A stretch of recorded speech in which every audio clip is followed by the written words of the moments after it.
سبا ورور بی وفا دی، نن سبا ورور تنی صفا نه دی، نن سبا چې د یو ابۍ دادا نه پیدا دی هغه یو بل تنی سم نه دی، هغه یو بل ته په نیتونو کې سم نه دی، یو ورور د بل ورور سره غل نه دی، یو ورور د بل ورور نه پیسې نه پټوي، همدغه خواږه ورونه دي.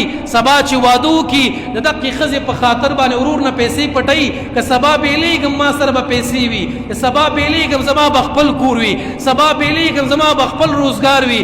د خپل ورور نه وفا ختمه شوه، د خپل ورور نه اعتماد ختم شو. هغه چې ستا د ابۍ دادا بچی دی د هغې نه اعتماد ختم دی، په بل چا اعتماد کولی شي؟